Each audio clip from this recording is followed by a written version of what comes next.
What is going on, guys? Today we're looking at Moments Giggs, the 93 rated left wing. He's gone up a +1 since his prime, and last year we did get the 93. It was FIFA 20 that we got a left mid 94, so we've still got just a +1 to his prime icon.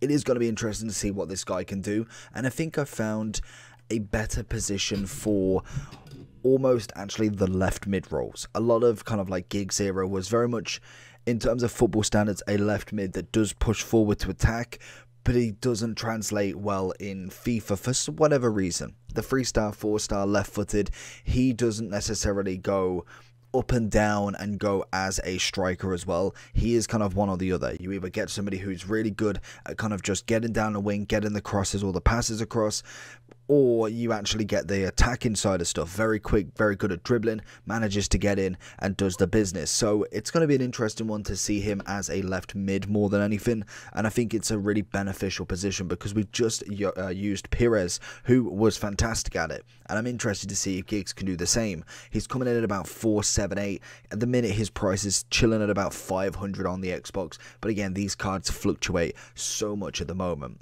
So looking at Giggs then, 5'10", high medium, left-footed, 3-star, 4-star, so he's got the weak foot at the very minimum, which is good. Skill moves would have been nice, especially for a kind of midfielder on the wings. They are better to have the skill moves there, but we move with that. We've got no traits, unfortunately, which is what it is. And the stats, to be fair to him, look pretty good. Great pace on him, good passing, good dribbling. Shooting wise could definitely do with some work, and it's why this guy has whacked a hunter on him, which will max out his pace and then also give him 88 finishing, which does turn him into a 94 left wing. So we're going to leave it at that. At the moment, in terms of footbin, they're saying Hawk, which would give you 97 pace, 88 shooting and 74 physicality, but obviously it all depends on what you want.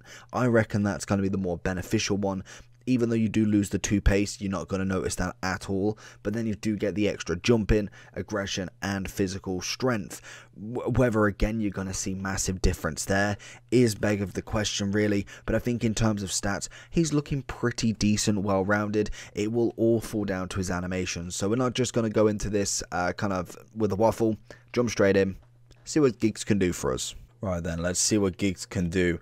It is a shame that we haven't got the 4-star skills, as I think that will be a big bonus on what Pires has, but I'm hoping stat-wise and the fact he's left-footed really should put in the bonus. Plus, normally passing ability on Giggs is actually really good. I know we used his base a long time ago, and I think we've not really picked up any other versions of him since, so it's going to be an interesting one to see the difference compared to way back in the beginning when we saw his base. Good pace so far. Obviously, he has got the hunter, so that's something to take into consideration, even though I can't see the Hawk having that much of an issue. I feel like that is going to be relatively similar. I just don't think the physicality is going to be massive amounts, but again, you could argue that that kind of little bit is better than nothing as such. Finding him down the wing again. It's got the 4-star weak foot as well, which is always nice. Big ball in. It's a cracking ball into Messi, and that is a solid save from Donnarumma. Again, going to find him. Lovely bit of place. Pings it across, and again, like I say, you keep sometimes doing them crosses. Eventually one pulls off and you're just going to get a goal from it straight off the bat. So for me, I think that is sometimes good football. Yes, of course, you're looking to convert as many kind of opportunities as possible, but if you're finding that that's kind of working and you're getting behind, sometimes it might be worth the hit and hope again. Find a ball here. Lovely ball into Neymar, who's trying to get the head, and a great defensive clearance from one of his centre-backs. Again, finding a ball here. He's going to try and find Ben Yedder on the run. Maybe a little bit rushed. Do find it here. Find a bit of Neymar. Neymar going for it. Giggs still in position. Actually feels quite nice on the ball, to be fair to him. Like I say, the 4-star weak foot would have been an absolute, 4-star skill moves would have been an absolute blessing for him, as I feel like the card definitely would hit that next level just with that kind of extra added bonus of dribbling, really. Vieira finding him. Some cracking pace there. Gets the touch. I pull it back. I should have just kept on going. I thought he... Oh, beautiful. Pings. Back into Neymar. Gets it across Conte. Giggs again. Little spin. Little across, pings it, Messi twice. Just not enough. Little 1-2 from Neymar, pings it down. Get the first touch, it's lovely. Gonna find Messi on that in swing. Again, he's just getting closer. I feel like it's only inevitable, but you put him on that back foot already. He's gonna watch the AR block. Should have probably gone the other side there, and he might have been a decent little ball in. But most definitely, you keep on that attack, and eventually you will find something. And I'm actually really liking Giggs at this point. Definitely getting him on the ball, kind of getting that crossing motion is so much less pressure. When normally what I do with kind of left mid, because I have a tendency to really use my right mids, right wings as almost right forwards. It almost forces them into a position that they just genuinely aren't. They're not a striker.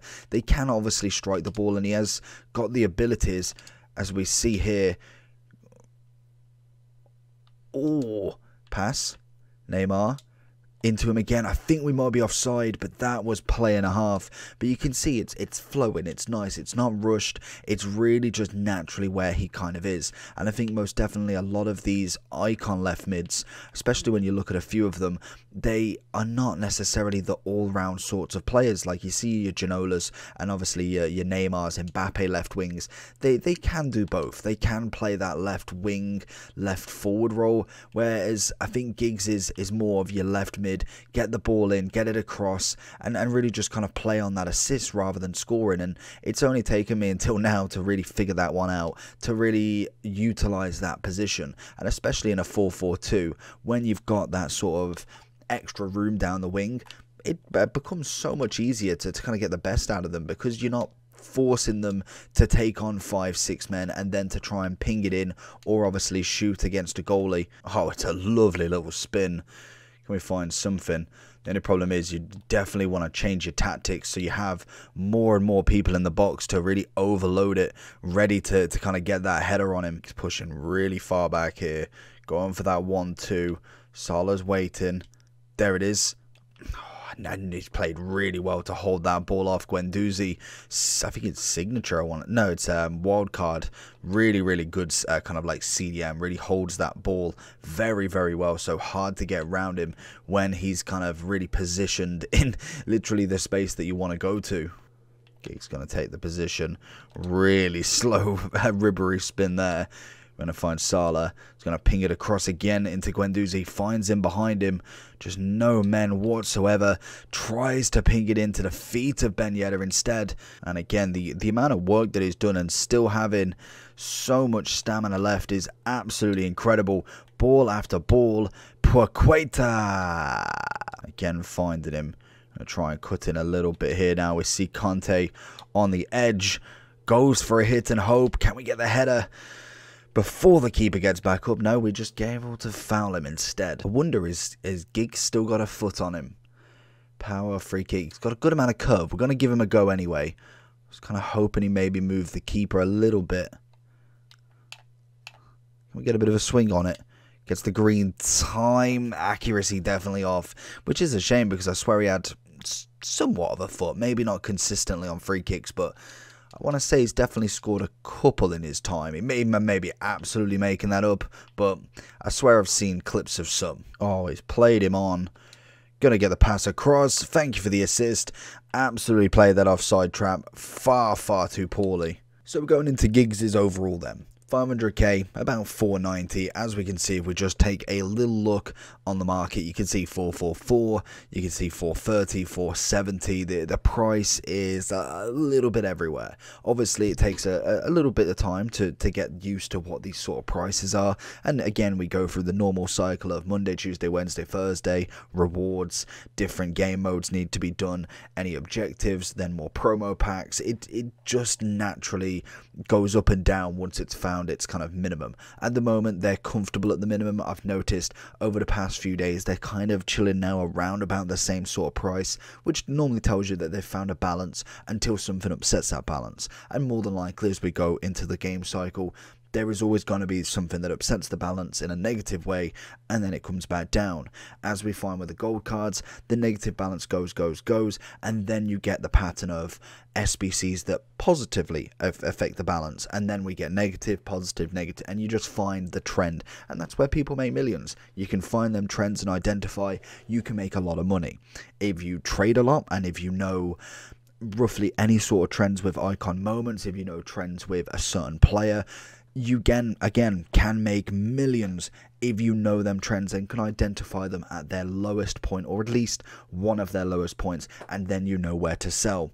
Not saying it's always easy. I think people make literally a living, a career, even just telling people how to do it, they make a living on that. So it does tell you that you've got to be very extensively kind of like studying players.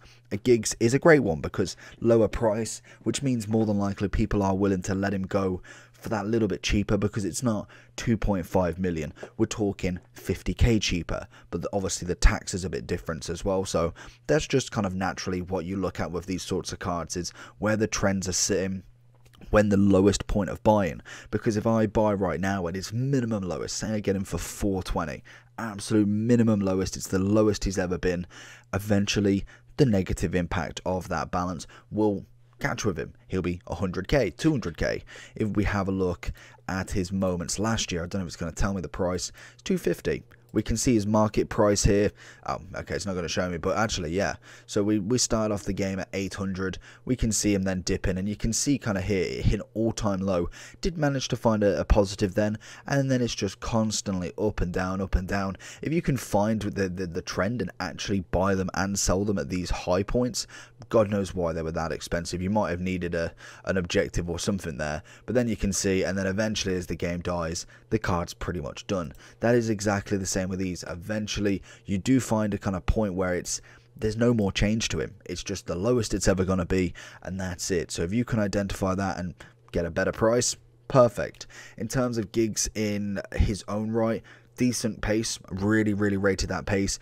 Obviously, you can go with a Hunter, you can go with a Hawk. I can see the benefits for both. Maxing out the pace just because why not? And then also getting that little bit extra on that strength and aggression, plus a 10 on the jump in. Again, it all depends on what you kind of want. I don't think it has a massive impact. I will say that I am more leaning towards not throwing away kind of plus stats, where you look at, obviously with a Shadow, you normally, was it a Hunter, normally you get a plus 10, we're only getting a plus 7, we're getting exactly the same on the shooting. Obviously with the Hawk we only get 5 finishing rather than 10. Again, I'm not really too bothered about that, as he is more of a left mid than a left wing, so I'm more than happy to kind of sacrifice that finishing to make sure we get the extra 25 bonus points for physical, only taking up 5, but it does add a good amount of value.